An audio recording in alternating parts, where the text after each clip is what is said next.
You'd think a Viking's greatest fear would be the roar of battle or the crashing waves of the unforgiving sea. But for many, the true measure of their worth, their very survival, often came down to something far quieter, far more repetitive. The silent, unglamorous glint of a well-oiled blade. Welcome back, restless minds and curious souls. Tonight we journey not into the heart of a Viking raid, but into the hushed calm of their armories, where axes, swords, and spears were meticulously, almost hypnotically prepared. Forget everything you thought you knew about Viking life, because we're about to explore a side of their world that is surprisingly tranquil. It's deeply repetitive and utterly perfect for unwinding. If the idea of finding peace in the forgotten corners of history sounds like something you need more of, then consider pressing that subscribe button now so you don't miss our next deep dive into the wonderfully slow. So, settle in. Let the gentle clink of metal and the soft whispers of ancient wood transport you. So, settle in. Let the gentle clink of metal and the soft whispers of ancient wood transport you. The Armory's gentle awakening as the last tendrils of night reluctantly withdrew, giving way to the faint, ethereal glow of a pre-dawn sky. A quiet stir would begin in the world of the Vikings. Not the clang of blacksmiths, nor the excited chatter of warriors preparing for a raid, but something far more subtle, a quiet symphony of preparation that begun deep within the very heart of their settlements. The Armory. This wasn't a place of boisterous activity, but a sanctuary of quiet contemplation, where the tools of survival were treated with a reverence that bordered on the sacred. Imagine, if you will, the first hints of light filtering through small, high windows, or perhaps through the cracks in stout wooden walls. The air inside the Armory was always cool, a constant earthy chill that carried the faint, deep scent of oiled wood of metal and the dry, ancient smell of cured leather. It was a scent that spoke of permanence, of things built to last, of care taken over generations. Dust motes, disturbed by the subtle shift in temperature from the coming sun, would begin their slow, meandering dance in these nascent shafts of light. Tiny, forgotten galaxies swirling in the stillness. The Armory itself was usually a simple structure, built with sturdy timbers and perhaps an earthen floor, sometimes even partially dug into a gentle slope to provide natural insulation against the harshness of the elements. Its purpose dictated its design: strength, security, and a cool, dry environment. Along its walls, neatly arranged on robust wooden racks or hung from sturdy pegs, lay the silent tools of war and hunt. Ow. Swords, their hilts pointed downwards, gleamed faintly in the gloom. Axes, both broad-bladed and nimble, rested against their hafts. Spears' talons straight stood like silent sentinels, their iron tips veiled in the lingering shadows. There was a particular sound to the Armory at this hour, a sound that wasn't a sound at all, but rather the absence of it. Deep, profound quiet, broken only by the soft, rhythmic settling of the old timber framework. Or perhaps the almost imperceptible whisper of a faint draft finding its way through a crack. It was a quiet that was expectant, a quiet that invited introspection, a quiet that would soon be filled, not with cacophony, but with a different kind of gentle rhythm. Then a sound. It's not a sudden noise, but the slow, deliberate creak of a heavy wooden door being eased open. It was never forced, never rushed. The sound itself was ancient, a sigh from the very structure. A slow exhalation that allowed the cool, crisp air of the waking world to mingle with the deeper, stiller air within. A figure would step inside, perhaps an older man, his hands gnarled and strong, etched with the wisdom of countless hours spent in meticulous care. Or perhaps a younger apprentice, moving with a deference that spoke of respect for tasks ahead, eyes still adjusting to the deep shadows within. Their movements were always slow, always deliberate, never hurried. There was no need for haste here. Haste bred errors, and errors could prove fatal when a life depended on the integrity of a blade. The first task was always to bring light, not the harsh glare of a modern bulb, but the soft, flickering warmth of an oil lamp, carefully lifted from its hook and carried with a gentle, swaying motion. The lamplight would crawl across the walls, teasing out details from the shadows, first illuminating the rough-hewn timber, then glinting softly off the polished curve of a shield boss, or catching the subtle sheen on a stacked pile of leather straps. Each object was revealed slowly, almost shyly, by the advancing light. The lamp would be placed on a sturdy wooden workbench, its flame casting long, dancing shadows that stretched and contracted with every subtle shift in the air. Once the lamp was settled, its gentle illumination spreading a circle of soft light. The caretakers would begin their own quiet preparations. A heavy linen cloth, clean and soft, would be unrolled and spread carefully across a section of the workbench. This wasn't just any cloth. It was often imbued with the subtle scent of the special oils used in weapon maintenance. A fragrance that would permeate the fibers over time. Small wooden boxes would be opened, revealing their contents. Tiny honing stones, perhaps, made from fine-grained river pebbles, or small bundles of coarse wool, meticulously cleaned and set aside for polishing. There was a specific quality to the air in the armory during these morning rituals. It wasn't simply cool, it felt dense, heavy with purpose. Every breath taken here seemed to carry the weight of tradition, of responsibility. The outside world, with its daily clamor and ceaseless demands, felt far away, a distant hum. Here, time seemed to slow, expanding to accommodate the meticulous nature of the work. Before any weapon was touched, there was always a moment of quiet assessment. The caretaker, perhaps with hands clasped behind their back, or resting lightly on the workbench, would slowly scan the rows of weapons. It was a visual inventory, a silent communion. They would observe the way the ambient light or the lamp, S-glow interacted with the different surfaces. The dull gleam of an axe head that had begun to acquire a faint film of dust. The subtle, almost imperceptible discoloration on a sword blade that hinted at the slightest hint of moisture in the air. Their eyes would linger, discerning, evaluating, almost feeling the presence of each object, determining which item called for their attention first. This initial survey was not rushed. It was a meditative process, allowing the mind to settle. To prepare for the repetitive yet critical tasks ahead was about attunement, about understanding the condition of thirtuals, not just as inert objects of metal and wood, but as extensions of the warrior, silent partners in their very survival. They were not merely instruments, were entities that required respect, understanding, and constant vigilance. After this quiet survey, a decision would be made. Perhaps a specific axe long used would be gently lifted from its resting place. The approach was unhurried. The hand would reach out, fingers splaying, coming to rest around the haft, feeling the familiar texture of the seasoned wood. There was a faint whisper as the weapon was eased from its peg or lifted from its rack. The only sound a soft, almost inaudible rustle of wood against wood. The axe wall then be carried to the prepared workbench, laid down with an unhurried grace. It was never dropped, never tossed. Each movement was imbued with a quiet dignity, a recognition of the axe's inherent value. Once on the cloth, the axe would be gently turned, rotated, allowing the lamp's light to play across its surfaces. The caretaker's gaze would travel slowly from the sharp edge of the blade, along the curve of its pole, down the long, sturdy haft, and finally to the simple, practical, but the first touch was always gentle. A bare hand, or perhaps one covered in a thin, soft leather glove.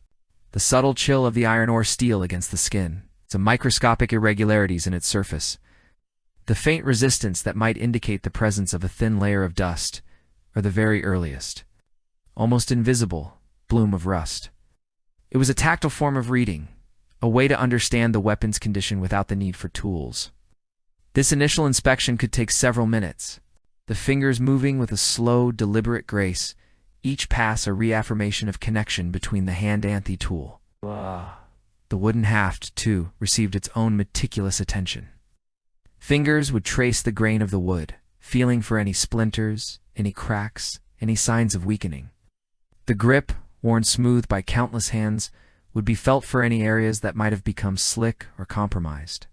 The simple integrity of the haft was paramount. Broken haft in battle was as disastrous as a dull blade.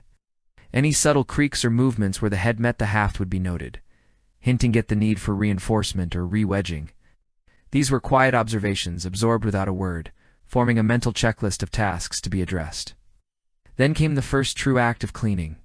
A piece of the clean linen cloth would be carefully folded, creating a small, soft pad.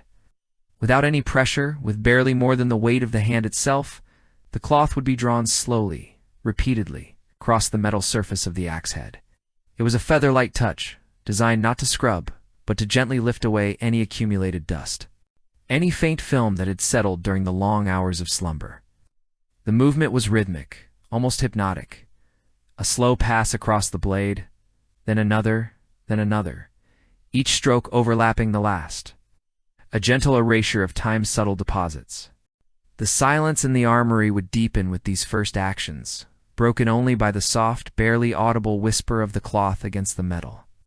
It was a sound that was remarkably soothing, a testament to the focused concentration of the individual. There was no rush, no sense of urgency, only the steady, deliberate motion. Each pass of the cloth would reveal a fraction more of the metal's true sheen, its inherent beauty slowly emerging from beneath the veil of neglect. This process of initial wiping was not about deep cleaning or sharpening. It was about gentle awakening. It was akin to a light stretching exercise for the weapon, preparing it for the mare gros work to come. It allowed the caretaker to truly see the surface, to identify any deeper blemishes or nascent signs of corrosion that the initial tactile inspection might have missed. The light now truly danced on the metal, revealing its character, its history. Sometimes, if the metal felt particularly dry, or if there was a faint resistance indicating a lingering film, a tiny drop of specialized oil would be applied to a different, perhaps slightly coarser, piece of wool. This oil was often a carefully guarded mixture, perhaps rendered animal fat, or a blend of plant oils, chosen for its protective and rust-inhibiting qualities. The oil was always used sparingly, applied with a reverence that acknowledged its precious nature. The wool, now faintly glistening, would then be drawn over the metal, spreading the oil in an even, almost invisible layer. The change in the metal's appearance was immediate and satisfying. The dullness would vanish, replaced by a deeper, richer luster. The oil seemed to drink into the very pores of the steel, nourishing it, protecting it, giving it a subtle, almost liquid gleam. The movements were still slow, still circular, still utterly focused. It was a meditative dance between hand, cloth, oil, and metal, a quiet conversation that transcended words. The same deliberate care would then be extended to the wooden haft. While the metal received oil, the wood might be rubbed with a different kind of preparation, perhaps a beeswax mixture or a specific wood oil, applied with a clean, dry cloth. The purpose was to nourish the wood, to prevent it from drying out, cracking, or becoming brittle. The cloth would be worked in slow, steady strokes along the grain of the wood, polishing it to a subtle, warm sheen. The natural patterns of the wood would deepen, the years of use and handling visible in the polished contours. Each subtle indentation, each small scar, told a story, a silent testament to the axe's journey. It was in these moments, in the quiet precision of these tasks, that the true essence of Viking weapon care resided. It was not about brute force or aggressive scrubbing. It was about patience. It was about observation. It was about the slow, steady rhythm of hands working with ancient materials. Guided by an understanding that these tools were not disposable, they were inherited, maintained, and passed down. They were imbued with the spirit of those who wielded them. Their continued integrity was a matter of life and death, of honor and legacy.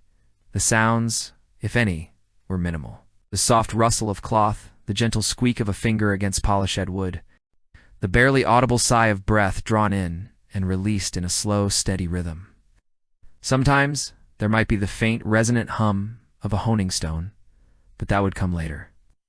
When the initial awakening was complete and the blade was ready for its final kiss of sharpness, for now it was simply about connection, about preparation, about bringing the weapon back from its slumber, slowly, gently, patiently. This methodical approach extended to every single item. Shield, leaning against the wall, would be lifted and brought to the light. Its leather straps would be examined, flexed gently, checked for any signs of cracking or weakening. The painted surface, perhaps adorned with a simple pattern, would be wiped clean with a soft cloth, revealing the vibrant colors beneath the dust. The central boss, often made of iron, would receive the same careful oiling as an axe head, its reflective surface brought to a deep, dark gleam. Each hitam had its unique demands, its particular nuances, but the underlying philosophy remained consistent: slow, deliberate, thorough. There was no cutting corners, no rushing through a task just to be done with it. The process was the purpose, The act of care itself was as important as the end result. In a world often defined by chaos and sudden violence, the Armory offered a profound counterpoint, a space of ordered calm where time seemed to fold in on itself, Kriyatinga, pocket of serene focus. The air in the Armory would gradually warm, subtly, from the exertion of movement and the presence of the lamp.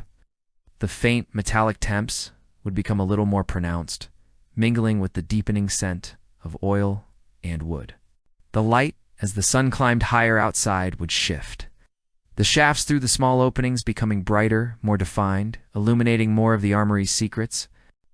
By the time the sun was fully risen, and the ordinary sounds of the settlement began to drift faintly into the Armory, the distant bleating of livestock, the soft murmur of voices, the first distant clang of a hammer from the smithy, a quiet transformation would have occurred.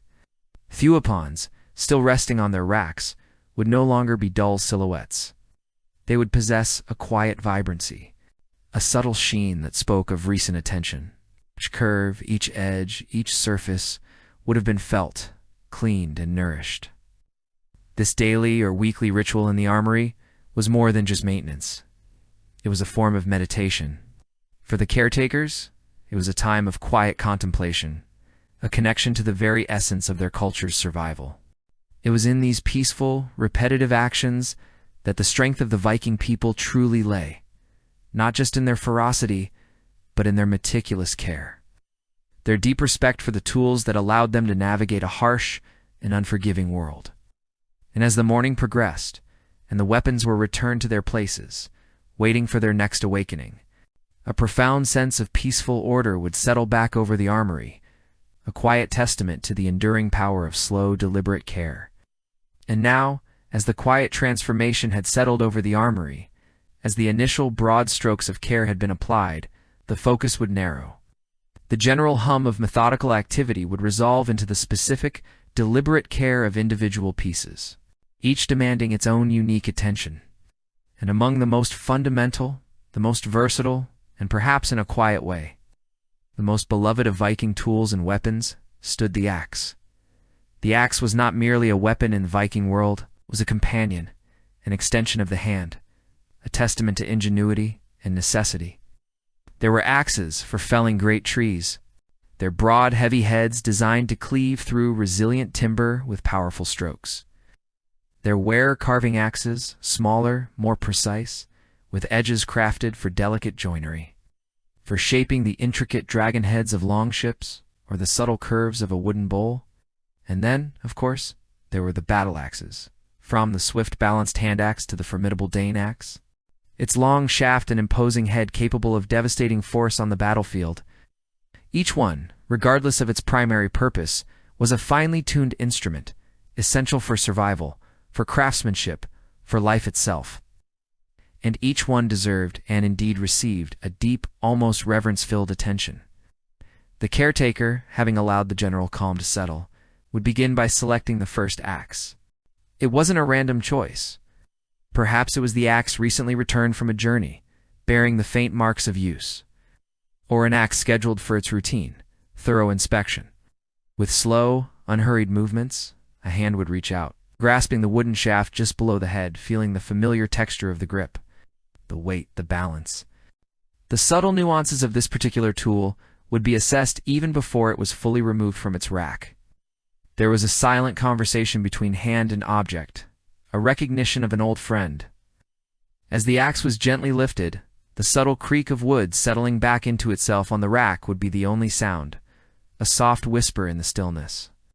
It would be brought to a well-lit work surface, perhaps a sturdy wooden bench, worn smooth by countless similar ministrations. Here, beneath the steady glow of the lamp, or within the broadening shafts of sunlight, its true condition would be revealed. The initial assessment was always visual, followed immediately by touch. The eyes would trace the lines of the steel head first, searching for the telltale reddish-brown flecks of rust, the dullness that spoke of neglected moisture, or the faint gray film of dust that settled even in the most protected spaces. The fingers would then follow, lightly, gently, feeling the cool, unforgiving surface of the metal. Each tiny imperfection would be noted, a minute pit here, a barely perceptibly scratch there. The edge, the very soul of the axe, would be examined with particular scrutiny. Was it sharp, keen, ready to bite cleanly? Or was it dulled, perhaps even marred by a tiny nick, the result of striking gun, unseen knot in wood, or glancing off an unexpected shield? Then the focus would shift to the handle. The wood, often ash or oak, was chosen for its strength and resilience, but even the strongest wood could suffer. I scanned for hairline cracks, especially near the eye where the head was seated, or along the length of the shaft where pressure points were greatest. The hands would run the entire length, feeling for splinters, for rough patches, for any sign-off weakening. Was the grain raised in places, indicating moisture damage? Was the head still seated firmly, without any wobble? Or had the wood shrunk subtly, requiring a gentle resealing? Each detail, however small, was significant. This was not a quick check. It was an intimate examination, a deep dialogue with the object, understanding its history, its needs, its silent plea for care. The first step in restoration was always cleaning. For the metal head, this often began with a soft, tightly woven cloth, perhaps linen or wool, used to wipe away any superficial dust or grime. This was a gentle, almost ceremonial act, a prelude to the deeper work. The cloth would move in slow circular motions, revealing the underlying steel. The faint metallic temps, almost imperceptible before, would begin to assert itself, mingling with the earthy scent of the wooden handle. If rust was present, and it often was, for even in the best-maintained armory, the relentless march of oxidation was a constant threat. More deliberate methods were employed. A fine, almost flour-like sand, perhaps collected from a riverbed and carefully sifted, might be used. A small amount would be applied to theristed area, then worked gently with a piece of tough leather or a coarser cloth. The motion would be steady, patient, a repetitive rubbing that was less about brute force and more about coaxing the rust away, particle by microscopic particle. The goal was to remove only the unwanted corrosion, preserving the underlying metal. This was a slow process, accompanied by the faint, almost rhythmic whisper of sand against steel, a sound that could be oddly soothing in its monotony. As the rust began to yield, the hidden gleam of the steel would slowly emerge, like light breaking through clouds. For more stubborn spots, or to achieve a finer finish, a small, smooth, abrasive stone, perhaps a fine-grained sandstone, or even a piece of hardened volcanic rock, might be brought into play. Wetted with a little water, or even a dilute oil, it would be used with extreme care, its gentle grit working to abrade away the last vestiges of corrosion and to smooth any minor imperfections on their surface. The sound would change, becoming a softer, more persistent scrape, a quiet testament to the meticulous attention being paid. Every stroke was deliberate, guided by an intuitive understanding of the metal, assuring that the axe head was not marred, but rather restoretto its inherent strength and beauty. Once the rust was banished, and the surface felt smooth beneath the fingers, the polishing would begin in earnest. This was where the true artistry of the caretaker shone. A fresh, clean piece of leather, a soft, tightly woven cloth, often impregnated with a small amount of fine oil, would be used. The movements would become broader, more sweeping, working the oil into the microscopic pores of the steel, bringing out its latent luster. It wasn't about a dazzling, mirror-like shine. Rather, it was about a deep, subtle gleam, a healthy sheen that spoke of protection and care. The steel would take on a deeper, richer hue, reflecting the lamplight or sunlight in a way that suggested strength and resilience. The armory, bathed in these soft reflections, would feel alive with the quiet energy of restoration. The scent of the oil, earthy and subtle, would mingle with the faint metallic scent, creating a unique olfactory signature that was deeply familiar to the caretaker. This scent, combined with the gentle rhythmic motion, the focused gaze, and the tangible transformation of the metal, would draw the caretaker into a state of quiet immersion where the outside world seemed to fade away. It was a dance between human and material, a silent pact of preservation. With the main body of the axe head cleaned and gleaming, attention would then turn to the most critical part, the edge. This was the working part of the axe, the line where its purpose was defined. Even if there were no obvious nicks, regular use would inevitably dull the edge, rounding its keenness. Restoring this sharpness was a meticulous art, demanding precision and patience. Whetstone or grindstone was the key. There were various types, each with a different grit and purpose. A coarser stone might be used first for significant reshaping, or to remove a small nick. Followed by progressively finer stones to achieve the desired keenness. The stone itself would often be wetted, either with water or a thin oil, which helped to carry away the tiny metal particles removed during sharpening and kept the stone from clogging. The caretaker would hold the axe head firmly, often resting it against the sturdy workbench or holding it steady with one hand, while the other manipulated the whetstone. The angle was paramount. Maintaining a consistent, precise angle against the blade was grit to a true, lasting edge. To steep, and the edge would be brittle. To shallow, and it would lack cutting power. This required an innate understanding honed over years of practice. A tactile memory in the fingertips that instinctively, in the right position. The stone would move against the blade with a rhythmic, almost hypnotic motion. A gentle, even pressure would be applied, drawing the stone along the edge, first on one side, then flipping the axe or thustone to work the other. The sound would be a distinctive, soft, yet persistent scrape, a whisper of steel being finely abraded. It was a sound that was deeply ingrained in the atmosphere of the armory, a reassuring melody of work, binds in well. With each stroke, microscopic particles of steel would be removed, slowly, painstakingly, revealing the ever finer line of the true edge. The caretaker would periodically pause, lifting the axe to eye level, allowing the light to catch edge. They would look for the telltale glint of a wire edge or a burr, a tiny, almost invisible curl of metal that formed on the opposite side of the blade as the sharpening progressed. This burr indicated that the metal had been thinned sufficiently. Once the burr was present along the entire length of one side, the process would be repeated on the other side, slowly working to remove the burr and create a perfectly centered symmetrical edge. The final touches on the edge might involve an even finer stone, or perhaps dropping the blade on a piece of leather or wood impregnated with a very fine abrasive compound. This last step served to truly polish the edge, removing any remaining microscopickers and leaving it mirror smooth and incredibly sharp.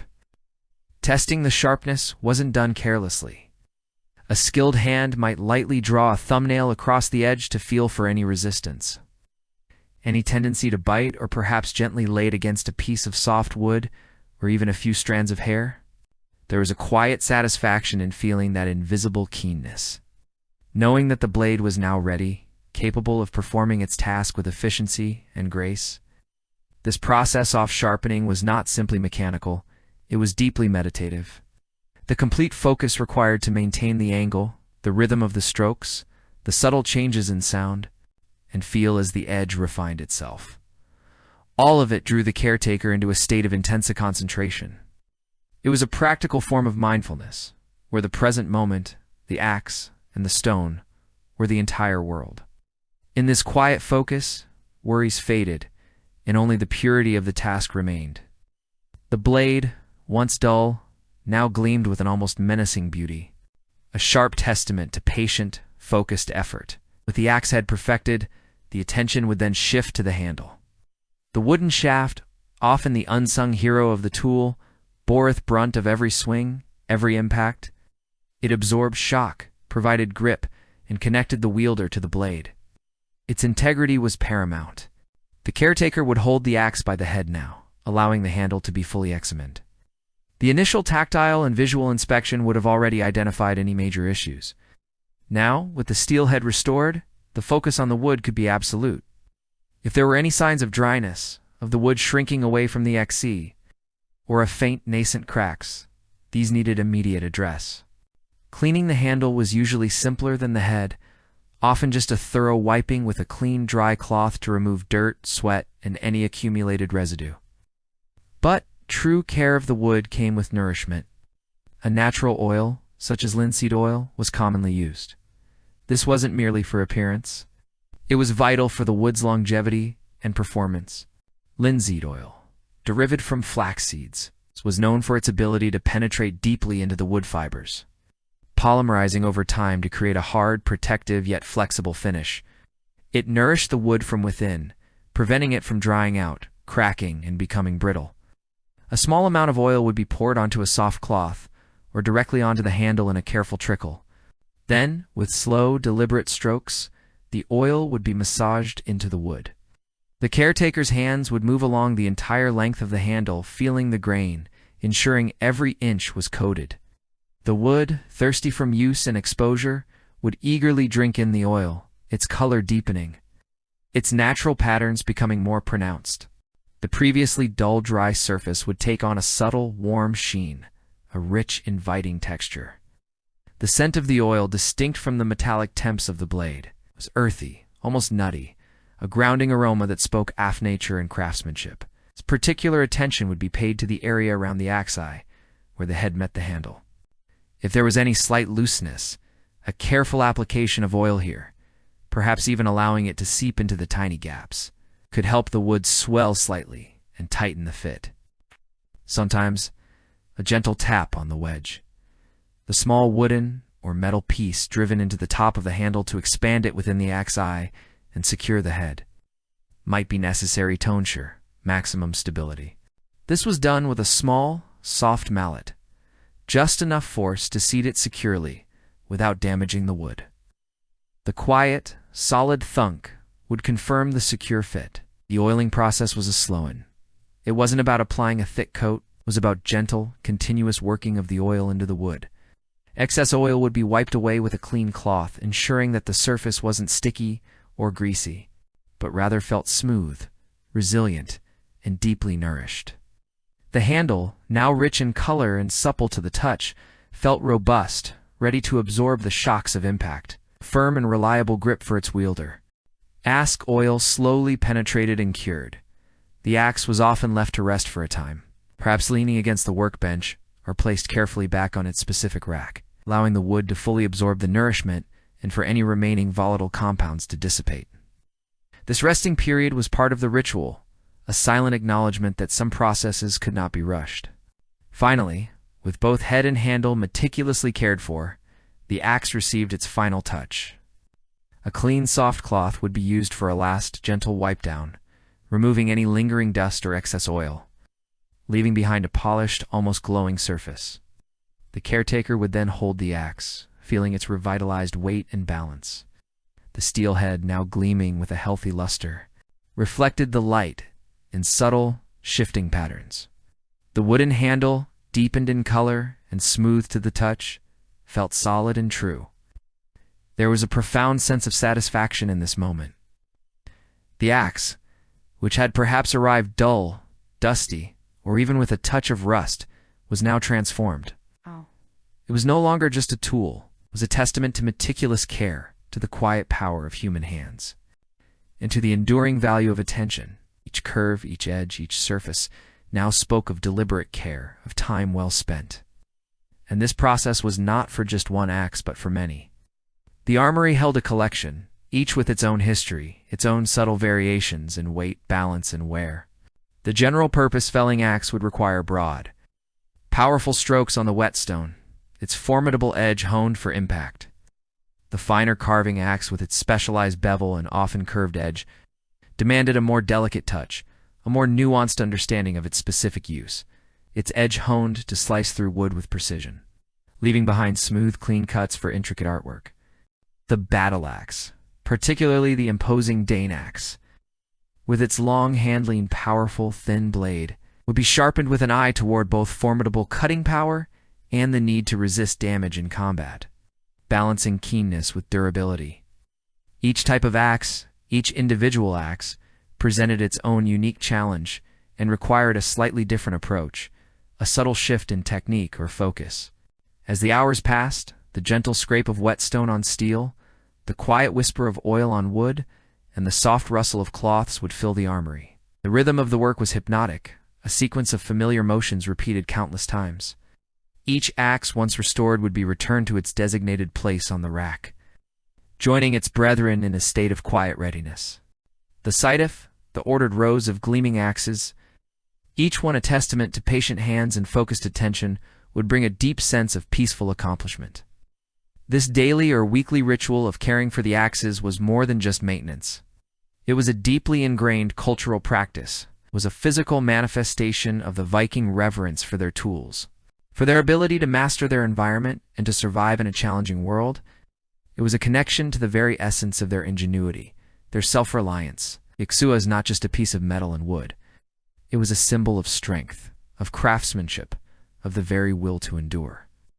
And by caring for it with such deliberate devotion, the caretakers were, in a quiet, profound way, reinforcing strength, the craftsmanship, and the enduring will of their entire community.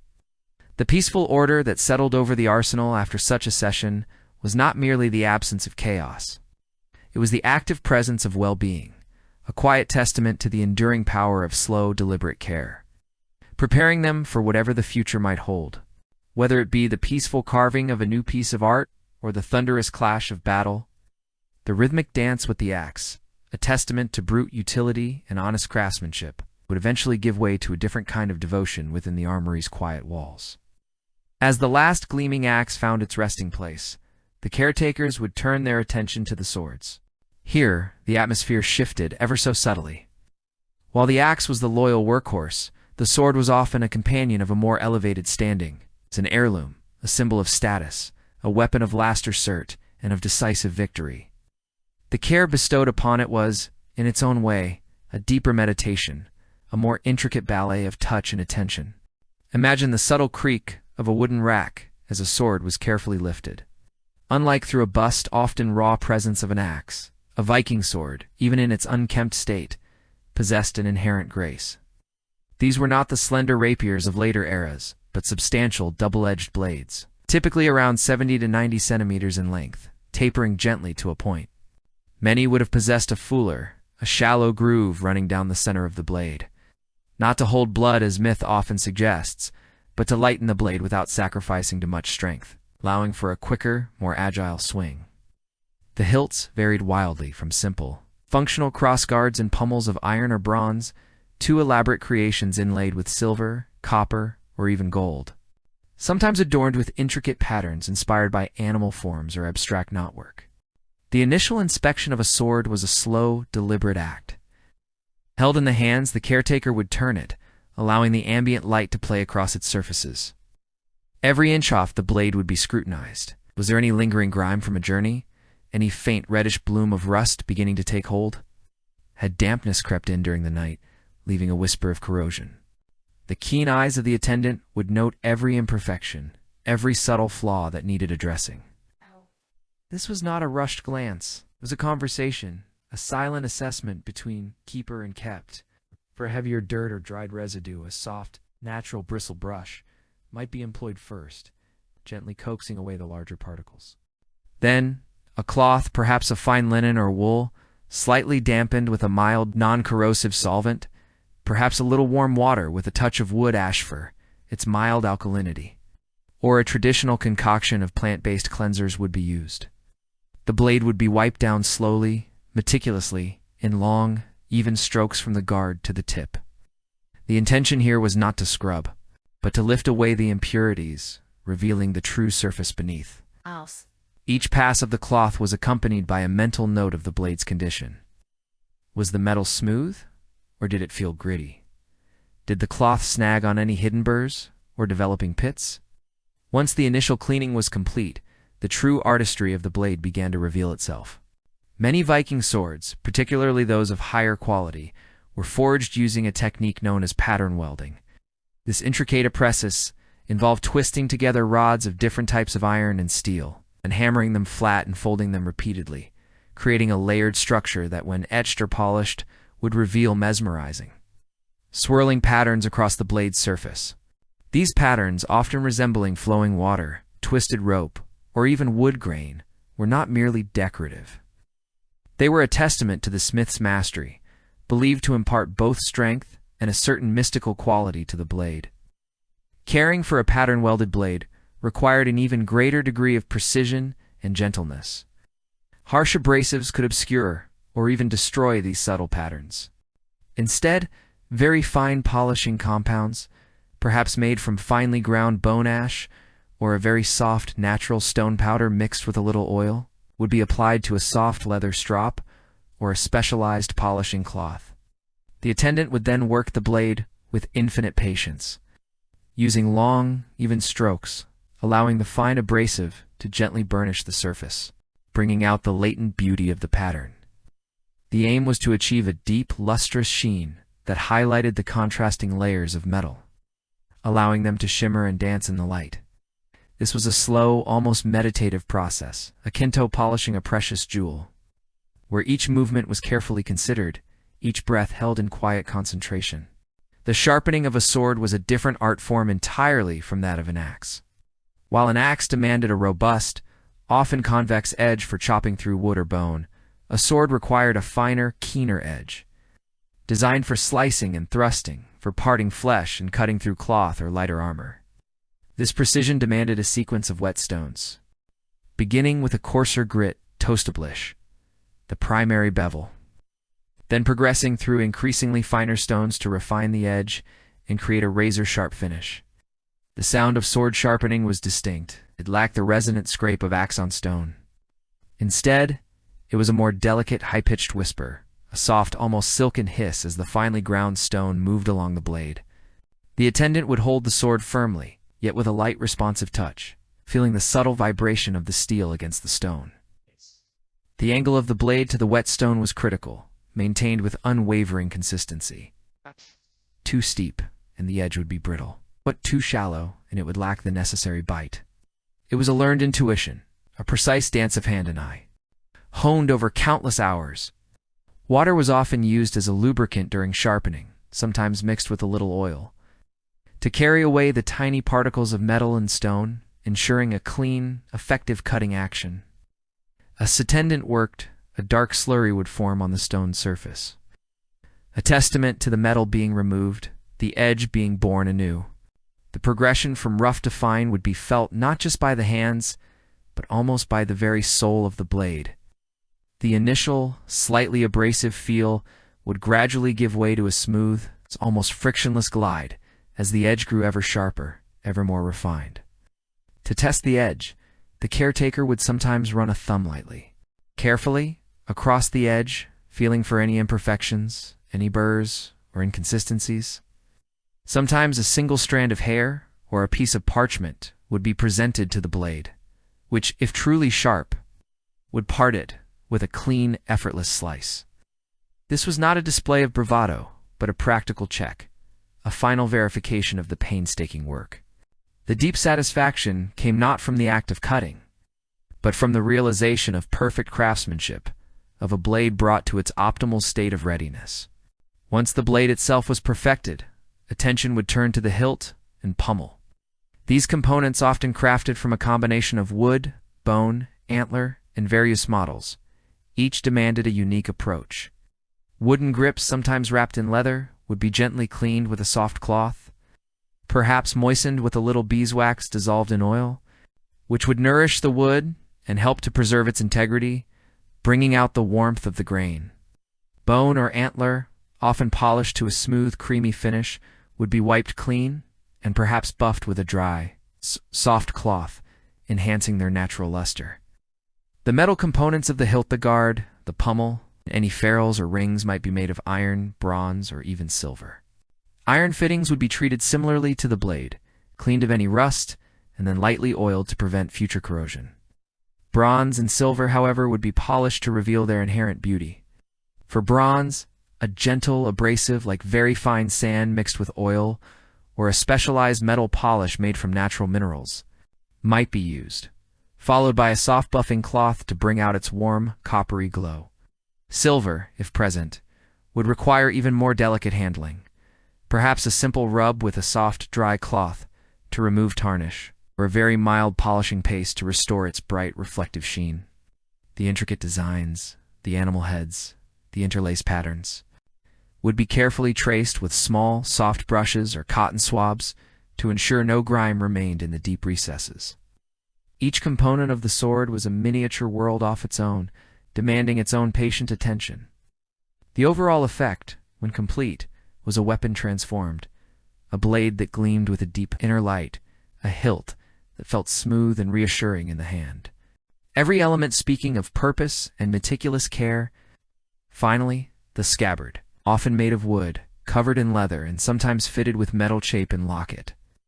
The scabbard was the sword's silent protector, as vital to its longevity as the blade itself. A damaged or poorly maintained scabbard could ruin a perfectly cared-for blade. The leather would be cleaned with a damp cloth, allowed to dry, and then nourished with a dressing perhaps, beeswax tallow, or a lanolin-based preparation to keep it supple and prevent cracking. This was vital, as dry, brittle leather could abrade the blade or even scratch its polished surface. The interior of the scabbard was equally important, often lined with wool or fur to provide a soft protective cushion for the blade and to absorb any residual moisture. These linings would be checked periodically for dampness, for pests, or for any debris that might have entered. Sometimes the entire scabbard would be aired out, allowed to dry thoroughly in a cool, well-ventilated spot, ensuring no trapped moisture could promote rust on the newly gleaming blade. The metal fittings on the scabbard would receive same meticulous cleaning and oiling or polishing as the hilt components, ensuring a cohesive, well-maintained ensemble. Once the sword and its scabbard were pristine, they would be carefully reunited. The sword would slide into its sheath with a soft, satisfying sigh, a whisper of metal against well-oiled leather and soft wool. It was a sound of contentment, of completion. The final step for the swords, much like the axes, involved the application of a thin, protective layer of oil. This wasn't merely about sheen, it was about preservation. A light, pure oil, perhaps linseed or specialized mineral oil, would be carefully applied with a soft, clean cloth. The blade would be wiped down, ensuring every part was evenly coated, but without any excess that might become gummy or attract dust. The purpose was to create an invisible barrier against the insidious creep of moisture and oxidation. This was especially important for the delicate patterns of pattern-welded blades, which, if not protected, could dull over time. Once oiled, the swords would be returned to their designated places in the armory. Unlike axes, which were often racked vertically, swords might be suspended horizontally from leather thongs to relieve pressure on the scabbard mouth, or laid gently into specialized padded cradles designed to support their length and weight. The orderly arrangement of the swords, each one a silent sentinel, reflecting the soft light of the armory, conveyed a deep sense of peaceful readiness. This meticulous, almost ritualistic care of the Viking sword transcended mere maintenance. The sword was not simply a tool, it was an extension of the warrior's identity, often an object with a name, a history, and sometimes even a perceived spirit. Many swords were passed down through generations, accumulating stories and significance with each passing hand. To care for such a blade was to honor its lineage, to respect its history, and to prepare it for its future, whatever that might hold. The quiet, focused work of caring for the swords instilled a profound sense of connection to the past, to the craftsmen who forged them, and to the warriors who wielded them.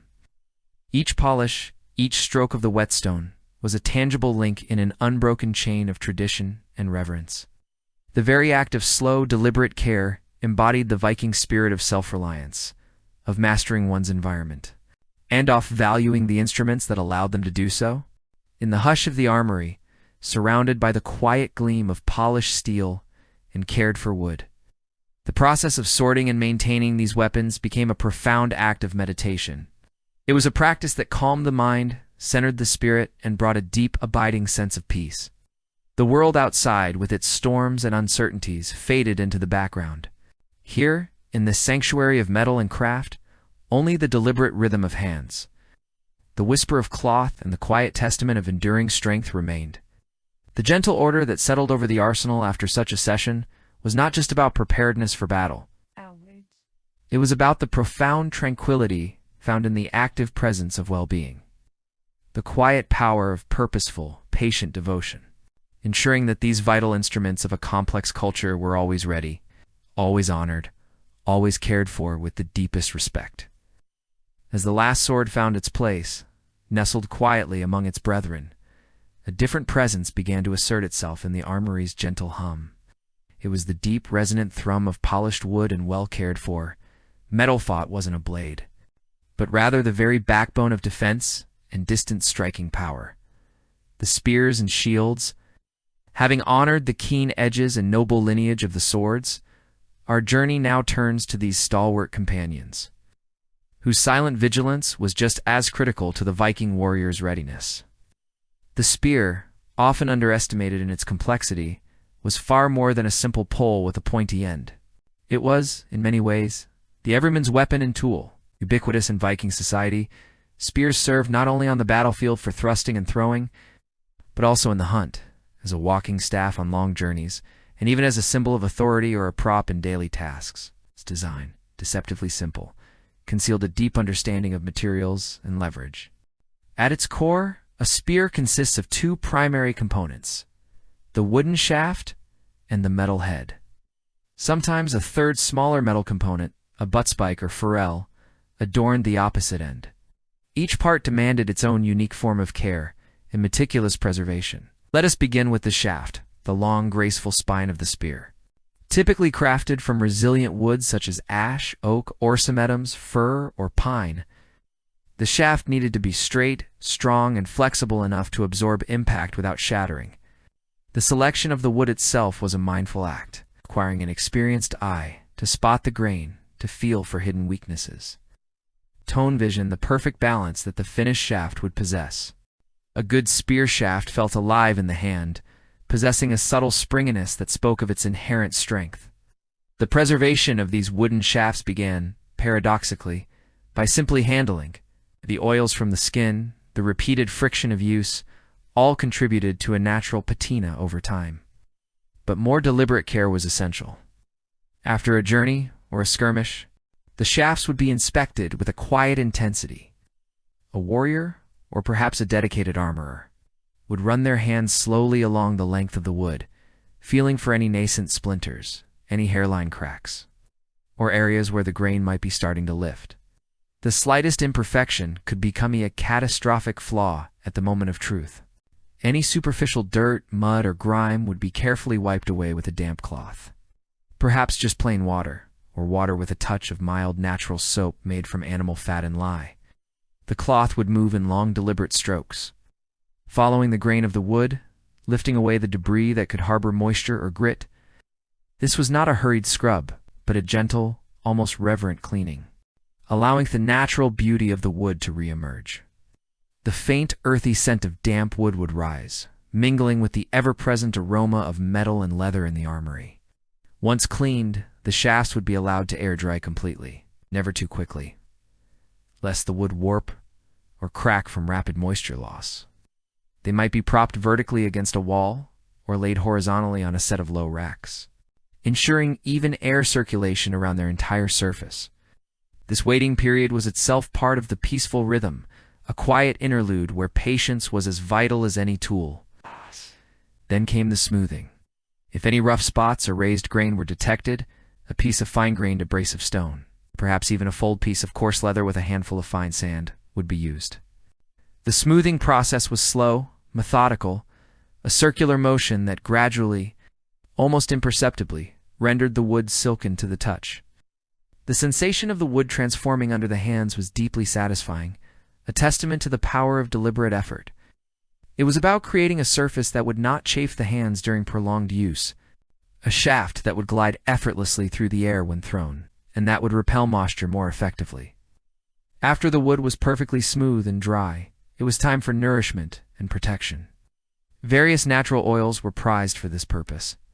Linseed oil, pressed from flax seeds, or perhaps whale oil, if available, offering Eric a deeper penetration.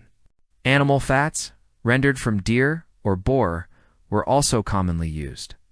A small amount of oil would be poured onto a clean rag, perhaps a piece of worn wool or linen, and then rubbed slowly and thoroughly into wood. This was a sensory experience in itself. The oil would soak into the thirsty wood fibers, darkening the hue slightly, bringing out the intricate patterns of the grain. The faint, earthy scent of the oil would join the armory's tapestry of smells. The application was always in thin, even coats, rubbed in with patient, circular motions, ensuring that every inch of the shaft received its protective balm. Excess oil would be wiped away, and the shaft would then be left to absorb the oil fully. This process would be repeated, perhaps over several days, until the wood felt saturated, resilient, and owed a soft, natural luster. The oil created a barrier, safeguarding the wood against the ravages of moisture, preventing it from drying out and cracking, and deterring the insidious work of wood-boring insects. Sometimes, after oiling, a layer of natural wax, often beeswax, would be applied. This would be done by warming the wax slightly to soften it, perhaps gently holding it near a warming brazier, though always with extreme caution to avoid any risk would. The softened wax would then be rubbed onto the shaft, creating a more robust water-repellent layer. This wax layer would be buffed with a clean, dry cloth until it gleamed with a deep, satisfying sheen. The combination of oil and wax gave the shaft an enduring resilience, a smooth, almost frictionless quality that was a pleasure to hold and behold. Once the wooden shafts were properly cared for, attention would turn to the spearheads themselves. These were typically crafted from iron, sometimes steel, and varied widely in shape and size from broad, leaf-shaped blades designed for cutting and thrusting, to narrower barbed heads for hunting, or even winged designs that prevented over-penetration. The maintenance of the metal head began with thorough cleaning. After use, remnants of earth, blood, or grime would cling stubbornly to the metal. These would be meticulously wiped away with a damp cloth, followed by a dry one. For more stubborn residues or patches of surface rust, a finer abrasive might be employed, perhaps fine sand, or even a mixture of ash and water rubbed vigorously with a coarse cloth or a piece of leather. The goal was not to polish a mere sheen, which was impractical for an active weapon, but to remove anything that could promote corrosion or impede its function. Rust was the silent enemy of iron, and preventing its spread was paramount. After cleaning, a thin, even layer of protective oil, similar to those used on the wood, or perhaps rendered animal fat, would be carefully applied to the entire metal surface. This oil created a barrier between the iron and the ambient moisture in the air, preventing oxidation. The application was a gentle, almost tender process, ensuring every curve and angle of the head received its protective coating. The metal, thus treated, would acquire a subtle, deep gleam, a silent testament to the care it received. Sharpening the head was an art in itself, demanding a steady hand and a keen eye. Different whetstones would be used, coarser ones for initial shaping and removing nicks, finer ones for honing the edge to razor sharpness. The sound of the stone against the metal was a rhythmic scrape, a whisper of steel being born anew. The armorer or warrior would hold the spearhead firmly, drawing the edge across the stone at a precise angle, maintaining the blade's geometry. It was a repetitive, meditative motion, each stroke contributing to the desired keenness. The tactile feedback from the steel, the subtle resistance, the faint vibration as the edge formed, guided the hands. Periodically, the sharpness would be tested with extreme caution, perhaps by carefully running a thumb pad over the edge, feeling for its bite, or even by attempting to shave a single strand of hair from the forearm. This focused work, requiring unwavering concentration, further immersed the individual in the task, pushing all extraneous thoughts from the mind. Finally, the critical step of ensuring the spearhead's security on the shaft. Spearheads were typically attached in one of two ways: either with a socket into which the shaft was inserted and then secured with rivets or pins, or with attempts that extended into the shaft secured with bindings of leather or rawhide. Whichever method, the connection had to be absolutely rock solid. The armorer would grasp the spear, giving head a firm twist and tug, checking for any wobble or looseness. If it was a socketed head, the rivets would be examined for signs of wear or loosening. A loose rivet might be repined, hammered gently, expand and tighten its grip. If pins were used, they would be checked for security and replaced if necessary. The subtle clink of a hammer on a rivet, the careful alignment, contributed to the symphony of the armory. For tanged heads, the lashing was everything. It's typically made of tough leather thongs or strips of rawhide. These bindings were wound tightly around the juncture of the head and shaft, often soaked in water beforehand so they would shrink and tighten as they dried. The process of relashing was rhythmic and precise. Each turn of the thong, each knot tied, contributed to a bond that had to withstand tremendous force. The hands would work with practiced ease, feeling the leather tighten, shaping the knot until it was perfectly secure, an extension of the shaft itself. The feeling of the newly secure bond, the seamless transition from wood to metal, offered a deep sense of satisfaction. It was the quiet assurance that this vital instrument was ready, whole, and dependable. Finally, for those spears equipped with a butt spike or ferrule at the opposite end of the shaft, a similar process of care was undertaken. These metal caps protected the end of the shaft from splintering, allowed the spear to be planted firmly in the ground, and in a pinch could even serve as a secondary weapon.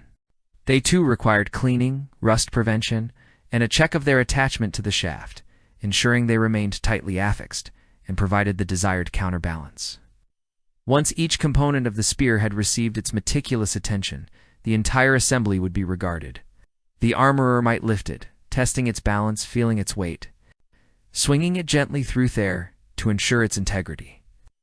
The shaft, now smooth and nourished, felt responsive. The head, sharp and gleaming, felt firmly attached. The spear as a whole was no longer just parts, but a unified, dependable tool, ready for whatever lay ahead. It was then carefully placed in a standing rack, or laid horizontally on pegs, ensuring it remained straight and unharmed until its next call to duty.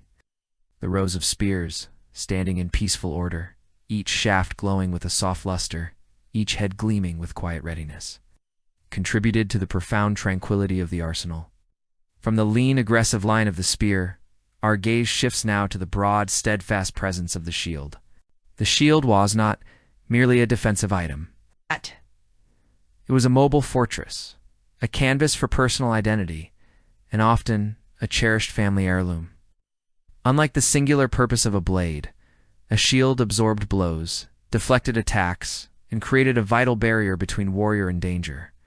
Its maintenance, therefore, was a ritual of fortifying defense, of renewing resilience. A typical Viking shield was round, usually made from several planks of lightweight, wood-like lime, fir, or pine, joined together. At its center was the formidable metal boss, or umbo, a dome-shaped piece of iron protecting the hand grip behind it.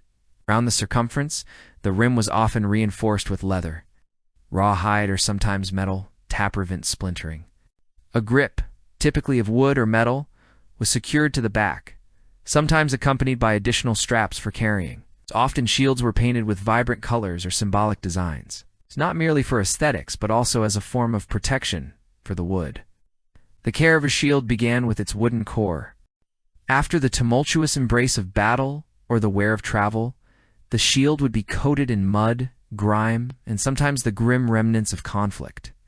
The first step was a thorough but gentle cleaning. A damp cloth would be used to wipe away all foreign matter, carefully removing grit that could abrade the wood. This process was quiet, focused, allowing the armorer to inspect every inch of the shield's face. The subtle scent of damp earth and wood would fill the air as the layers of debris were peeled back. As the shield was cleaned, it was simultaneously inspected. The hands would trace the surface, feeling for any nudants, splinters, or hairline cracks in the wood. Signs of moisture ingress, particularly around the edges where water might seep in, were keenly observed. Over time, wood could warp, crack, or even suffer from rot or insect infestation if neglected. Minor damage would be addressed with quiet precision. Small cracks might be carefully filled with a mixture of natural resin and fine wood dust, creating a seal against further degradation. If a larger piece of wood had splintered away, a small patch might be meticulously fitted and secured with hide glue. This was a painstaking process, requiring patience and a steady hand, ensuring that the repair blended seamlessly with the existing structure, restoring the shield's integrity. It was about making the shield Halogen, ready to stand firm against the next onslaught.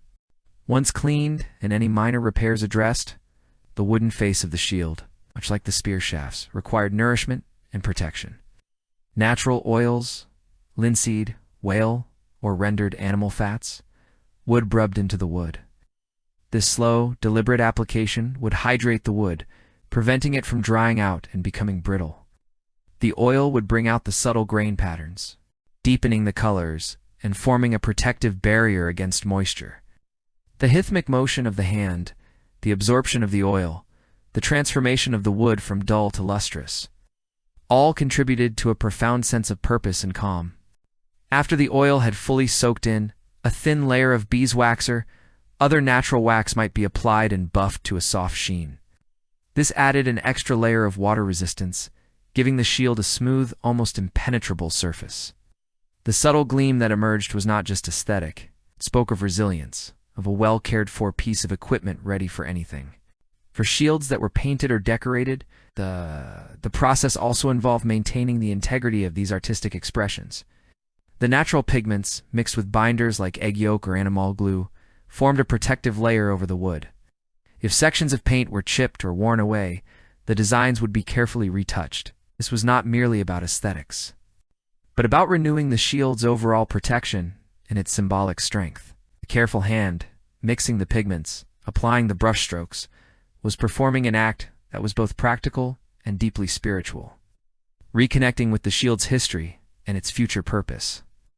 The scent of natural pigments, earthy and subtle, would briefly punctuate the armory's atmosphere. Next, attention would shift to the central metal boss, the UMBO.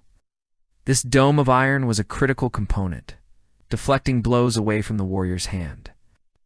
Like all iron, it was susceptible to rust.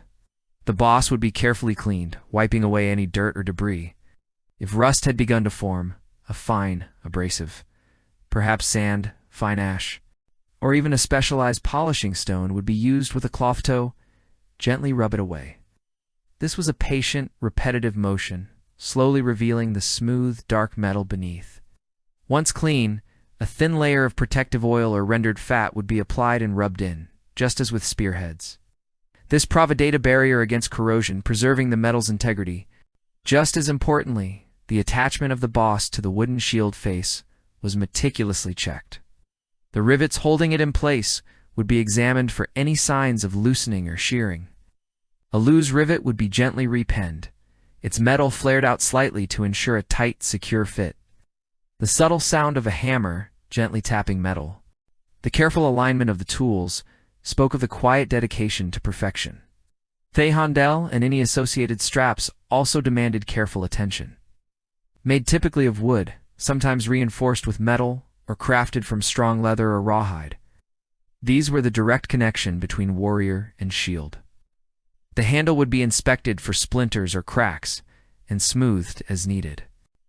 Leather straps would be wiped clean of dirt and sweat, then conditioned with animal fat or beeswax, rubbed in to keep the leather supple and prevent it from drying out and cracking. The sensation of the leather softening and responding to the oil, the faint, rich smell, was a quiet pleasure.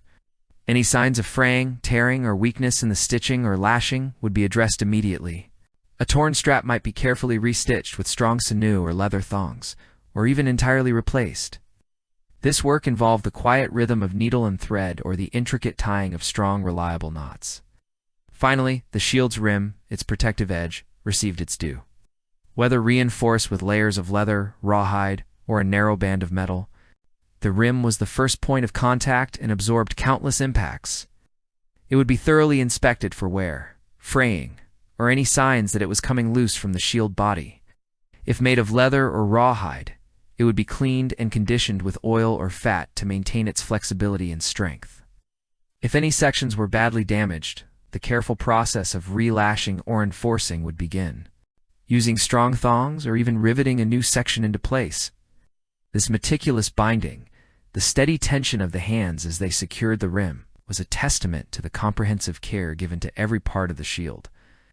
It ensured the shield's integrity, preventing the wooden planks from separating or splintering upon impact.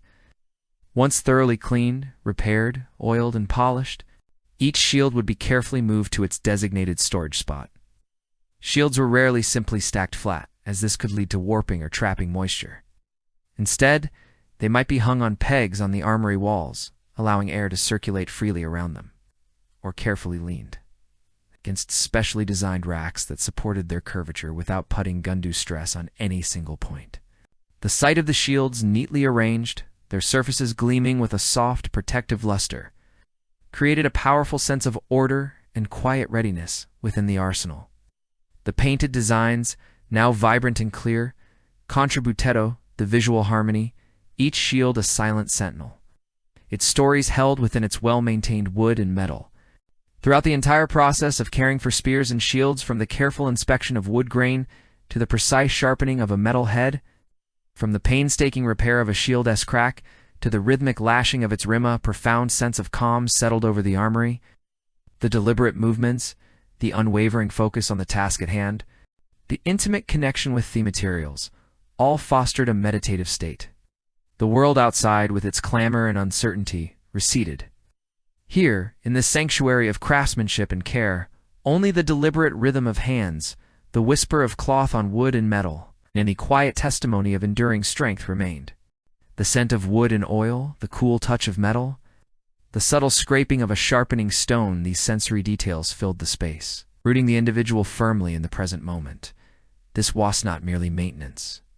It was a conversation with the tools, a renewal of purpose, quiet understanding of the natural resources that had given birth to these essential instruments. It was a tangible link to the generations of warriors who had carried these very designs, who had understood the profound importance of their care. This peaceful order that settled over the arsenal after such a session was not just about preparedness for battle. It was about the profound tranquility found in the active presence of well-being. It was the quiet power of purposeful, patient devotion, ensuring that these vital instruments of a complex culture were always ready, always honored, always cared for, with the deepest respect. The spears stood tall, silently poised, their shafts gleaming. Shields rested steadfast, their faces radiating a quiet resilience. All were prepared, not with a sense of dread, but with a deep, abiding peace, born of thorough and meticulous care. The quiet power that settled over the arsenal, that profound tranquility born of meticulous care, was more than just an end in itself. It was a prelude, a foundation, for the next vital layer of preservation. The application of oils and waxes, and the careful, considered act of storage. Once the edges were keen and the surfaces smooth, once every crack was addressed and every binding secured, these instruments needed to be cocooned, protected from the relentless march of time and the insidious creep of decay. This was where the true longevity of a Viking armory lay, not just in the initial crafting, but in the ongoing patient acts of protection.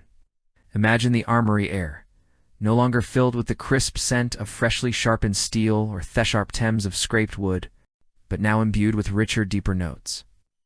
The earthy aroma of natural oils, the subtle sweetness of beeswax, the faint, almost savory hint of rendered animal fat.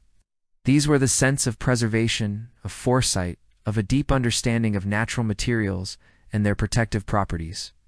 The sounds, too, would shift from the rhythmic shush of a whetstone or the soft thud of a mallet, to the hushed whisper off oiled rags, the gentle click of items being settled into their places, the low, steady hum of quiet satisfaction.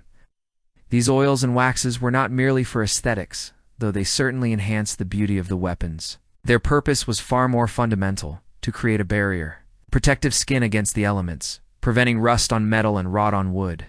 They nourished the materials, keeping them supple and strong, ensuring that the axe head remained firmly seated on its handle, that the sword blade did not corrode, and that the shield's face did not warp or crack. This was an ancient wisdom, passed down through generations. Recognizing that the lifespan of a tool was directly proportional to the care it received, what, then, were these vital elixirs of preservation? In the Viking Age, the palette of available materials was drawn directly from the natural world around them. For oils, one of the most significant was linseed oil, pressed from the seeds of the flax plant. Flax, as we know, was cultivated widely, not just for its fibers to make linen, but also for its oil. This oil, with its unique drying properties, was an invaluable resource. When exposed to air, it would slowly polymerize, creating a tough, resilient, water-resistant film. It was used not only for wood, but also as a binder for pigments and paints, lending both color and protection to surfaces like the faces of shields. The process of extracting it would have been laborious, perhaps involving crushing the seeds and then pressing them, a slow, deliberate method to yield every precious drop. Raw linseed oil, though slow to cure, was a natural choice for treating wood. Alongside plant-based oils, animal fats played an equally crucial role. Think of tallow rendered from beef or sheep fat or lard from pigs. These fats, once purified, through a process of slow heating and straining, transformed into a creamy, pliable substance. The Vikings were intimately familiar with animal fats, utilizing them for cooking, for lamp oil, and for various forms of leatherwork and hide preservation. Their hands, you might imagine, were often coated with a thin, water-resistant film from preparing food or working with animal hides. This practical, everyday experience would have quickly revealed the protective qualities of these natural oils. For waxes, the primary and most revered substance would have been beeswax. Honeybees were present in Scandinavia, and while beekeeping could be challenging in the harsh winters, beeswax was a valuable commodity, even traded across distances. Archaeological finds, such as blocks of beeswax from the Oseberg ship, confirm its presence and use in the Viking Age. Beeswax, with its natural waterproofing and sealing properties, is far more than just a material for candles or lost wax casting and metalworking. It was a precious natural resource, perfect for conditioning wood and leather, providing a durable, somewhat flexible barrier against moisture. The application of these protective layers was, in itself, a meditation. Take the wooden components first. The sturdy shafts of spears, the resilient handles of axes, the broad faces and backs of shields. Each piece would be carefully examined, often with a handheld lamp or by the steady light of the hearth. To ensure it was clean and dry, free from any dust or lingering moisture. Then, a soft cloth, perhaps a well-worn piece of linen or wool, would be dipped into the chosen oil. A rich, golden linseed oil, perhaps, or a thick, almost translucent animal fat. The first stroke would be slow, deliberate. A single line drawn along the grain of the wood, watching as the dry, thirsty surface instantly absorbed the liquid, changing from a dull, pale hue to a deeper, richer tone. There was a subtle scent that would rise, the characteristic earthy aroma of the oil awakening the hidden resins within the wood. The hand would move with a rhythmic, even pressure, coaxing the oil into every pore, every tiny fissure. Along the length of a spear shaft, the fingers would glide, feeling the smooth contours, ensuring complete coverage. The process was unhurried, a conversation between craftsman and material. For a shield, the work was expansive. The broad, flat surface, perhaps of pine or alder, would drink deeply. The cloth would move in slow, overlapping circles or long, steady passes, covering the entire face, then the rim, then the reverse side. The gentle friction of the cloth against the wood, the warmth building under the palm as the oil was worked in, would be soothing, almost hypnotic. It wasn't about speed. It was about thoroughness, about saturation. The wood was being fed, its strength renewed, its resistance to the elements bolstered. Often, multiple coats would be applied, each hallowed, to soak in and partially dry before the next. This could take hours, even days, depending on the type of oil and the humidity of the air. It required patience, a quiet acceptance of the natural drying times. The visual transformation was striking. The wood's grain would deepen, gaining a subtle luster, a quiet richness that spoke of hidden strength. When it came to metal, the process was equally vital, though distinct. The finely ground, razor-sharp edge-f, a sword, the gleaming surface of an axe head, the robust iron boss of a shield, all were susceptible to the relentless attack of rust. Water, even the moisture in the air, was the enemy, slowly turning the strong, polished steel into a flaky, reddish decay. So, after being meticulously cleaned and buffed, the metal surfaces would receive their own protective layer. For metal, a thicker oil, perhaps a rendered animal fat or a specially prepared grease, would often be preferred. A small amount, just a thin film, was all that was needed. The application would be precise, a clean, soft cloth. Perhaps a piece of tightly woven wool, lightly coated with the chosen lubricant. Then, with careful strokes, the oil would be wiped over the entire blade of a sword, from pummel to tip, ensuring every inch was covered. The fingers would feel the cool, hard steel beneath the thin, slick layer, noting the smooth resistencias. The cloth moved. The focus was on achieving an even coat without excess, which might attract dust or become gummy. The subtle sheen that appeared on the metal wasn't about flashiness, but about protection, a quiet assurance of its readiness. For the intricate details of a pattern-welded sword, where layers of different steels were forged together to create swirling, beautiful designs, the oil would emphasize these patterns, making them stand out with a subdued elegance. This wasn't merely practical. It was an acknowledgement of the artistry imbued in these vital tools. Scent might be a faint, almost metallic tang, mingled with the richness of the fat, a smell that spoke of purposeful work and enduring strength. Once the oil shed had time to penetrate and cure, especially on wooden surfaces, beeswax often entered the picture as a final sealing layer. Beeswax provided an additional measure of waterproofing and durability, particularly beneficial for items like shields that would face direct impact and moisture in battle. Imagine a small block of golden yellow beeswax, perhaps warmed gently by the fire or by the warmth of the hands, making it more pliable. It might be rubbed directly onto the wooden surface, leaving a thin, slightly tacky film, or dissolved in a little warmed oil to create a softer paste. The application of beeswax was often a two-step process, first working the wax into the wood, ensuring a thorough, even coating, feeling the slight dragoned resistance as the wax adhered. Then, with a fresh, clean cloth, the surface would be buffed. This buffing was a rhythmic, almost polishing action, transforming the dull, waxy film into a smooth, lustrous finish. The sound would be a soft, dry whisper, a gentle friction that warmed the surface and brought out a soft glow. The scent of honey, faint but unmistakable, would rise from the wood, a comforting and natural aroma. This fine layer sealed the oil within, offering an external barrier against moisture and wear, giving the wood a subtle, resilient feel under the fingertips. Now it was a tangible mark of complete preservation, a smooth, almost living surface that seemed to hum with protected energy. With each weapon now thoroughly oiled and, where appropriate, waxed, the final act of care involved returning them to their designated places of rest and readiness. This was the process of storage, not a casual tossing aside, but a thoughtful arrangement that reflected the value and purpose of each item. The armory, once a space of bustling activity, would now settle into a state of quiet, ordered vigilance. The principles of storage were simple yet profound, driven by practical necessity, a deep understanding of the materials. Weapons needed to be kept dry, away from the damp earth or walls that could invite rust or rot. They needed air circulation to prevent moisture from becoming trapped. And they needed to be readily accessible, yet securely stored, protected from accidental damage or theft. For spears, tall racks might be employed, allowing the shafts to stand upright, their gleaming heads pointing towards the ceiling, or perhaps leaning against a sturdy wooden frame designed to keep them separate and stable. Each spear would have its own space, preventing its head from nicking another, or its shaft from bending under pressure. The visual effect would be one of silent sentinels, poised and ready, their oiled shafts catching the light, reflecting the calm order.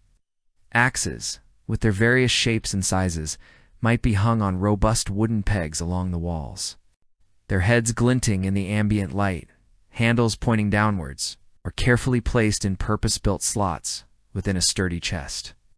The weight of the axe heads would dictate strong, secure mounts, ensuring they wouldn't fall and damage themselves or anything else. The distinct profiles of the bearded axes, the smaller hand axes, or the formidable Dane axes, would create a fascinating tapestry on the wall, a testament to the varied roles these tools played. Swords, being exceptionally valuable and often status symbols, received particular attention, while carried in scabbards when on the move for long-term storage. They would often be removed to prevent moisture from becoming trapped between the blade and the scabbard lining, which could lead to corrosion. They might be laid flat in dedicated wooden chests, perhaps lined with soft furs or cloth to cushion them, or hung horizontally on wall mounts, showcasing their intricate hilts and pattern-welded blades. The chest, a war chest as some might call it, was often seen as the best option, providing security and protection. Each sword, with its unique balance and feel, its individual history and character, would be reverently placed, its newly oiled surface gleaming softly. This was a private moment, an act of respect for a companion that might one day save a life.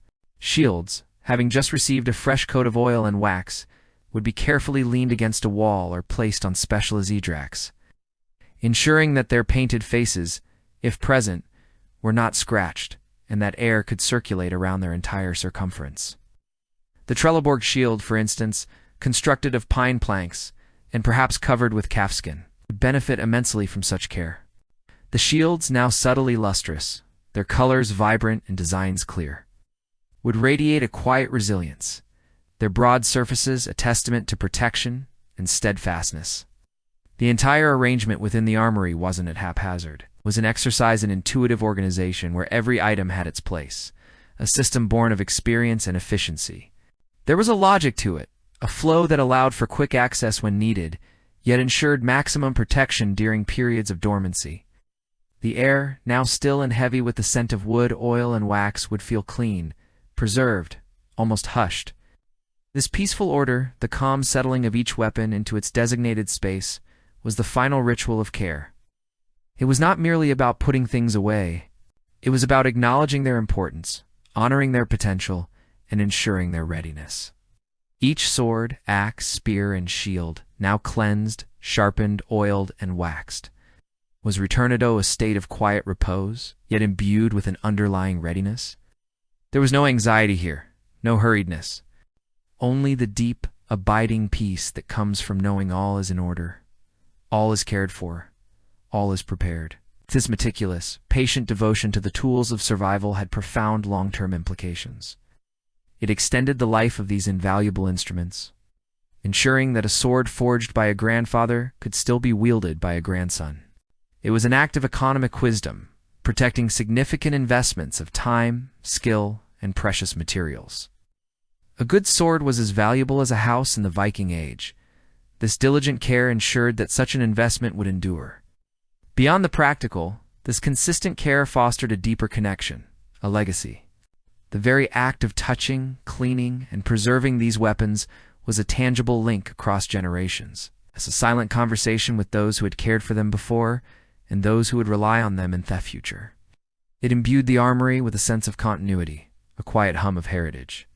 And so, as the day's work in the armory concluded, and the last weapon was settled into its place, a sense of profound peace would descend. The armory, once a forge of fierce readiness, now became a sanctuary of stillness, a testament to the enduring power of quiet, diligent care. The glint of oiled steel, the subtle sheen of waxed wood, the silent, upright posture of the spears all contributed to an atmosphere of prepared serenity. It was the quiet power of purposeful, patient devotion, ensuring that these vital instruments of a complex culture were always ready, always honored, always cared for with the deepest respect. This calm, methodical tending to their tools ensured not only their longevity, but also the peace of mind that came with unwavering readiness. A deep, abiding peace, born of thorough and meticulous care. The armory, having absorbed the diligent efforts of the day, now settled into a deep, abiding quiet. The previous sections explored the careful tending of individual pieces, the sharpening of blades, the oiling of wood, the waxing of metal. But as the last tool was returned to its designated place, a more profound transformation occurred. The space itself, once merely a repository, transcended its utilitarian purpose to become a testament to something far greater, the peaceful order of the arsenal. Imagine, if you will, standing at the threshold of this Viking armory as twilight deepens outside. The harsh clang of metal on stone, the rasp of whetstone on steel, the murmur of focused effort, all have receded into murmury. What remains is a stillness so complete it seems to hum with its own quiet energy.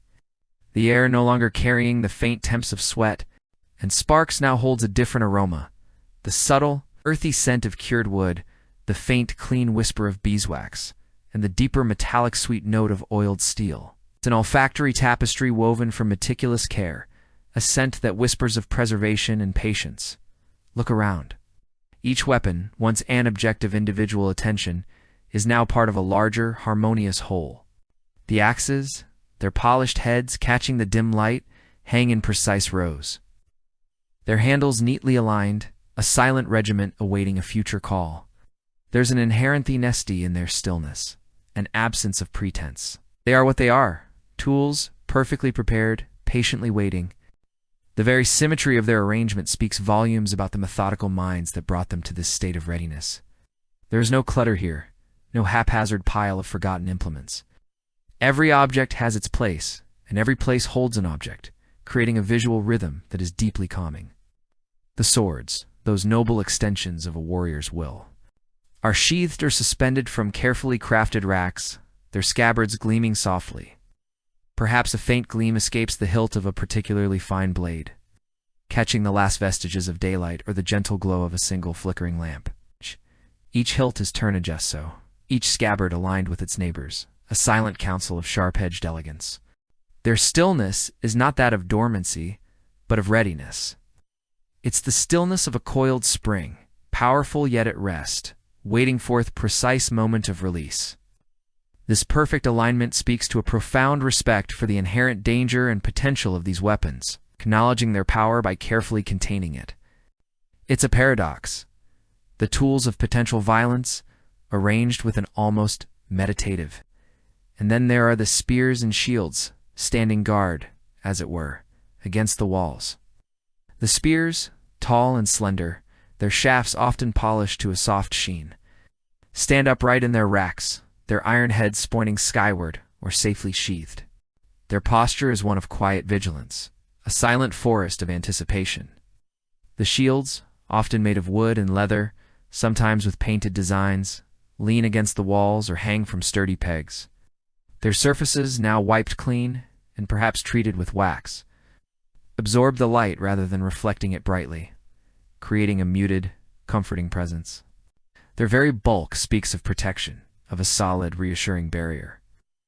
Together, they form a defensive perimeter within the armory itself, not in a combative sense, but in a sense of complete and utter preparedness. This complete and utter preparedness is the very essence of the peaceful order. It is a state achieved not through frantic last-minute efforts, but through a slow, steady, almost ritualistic dedication. There is no anxiety in this space, no sense of urgency. The peace that permeates the armory is born from the knowledge that all is in its proper place, all is maintained, all is ready. This kind of peace is deeply reassuring. It allows the mind to quiet, to slow down, to release the tension of immediate concern. When every element of survival is meticulously cared for, a fundamental layer of worry is lifted. This is the profound, soothing message of the Viking armory at rest.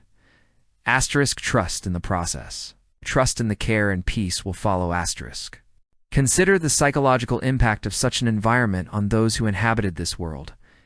In a time fraught with uncertainty where the threat of harsh weather, raiding parties, or unexpected travel loomed large, having a space of absolute, predictable order would have been a profound comfort. To step into the armory ANSI, everything precisely as it should be, maintained to the highest standard, would be to experience a quiet reassurance that extended far beyond the immediate utility of the weapons. It was a tangible manifestation of control in an often uncontrollable world. It spoke of foresight, of discipline, of a deep-seated belief in readiness. This orderly arrangement wasn't merely about aesthetics. It was a profound act of psychological grounding. For the Viking warrior, or indeed anyone reliant on these tools, the armory was a sanctuary of stability. The very act of entering this space, of seeing the calm arrangement of deadly implements, would instill a sense of quiet confidence. It's the confidence that comes from knowing the ship is well built. The provisions are stocked, and the tools of protection are impeccably maintained.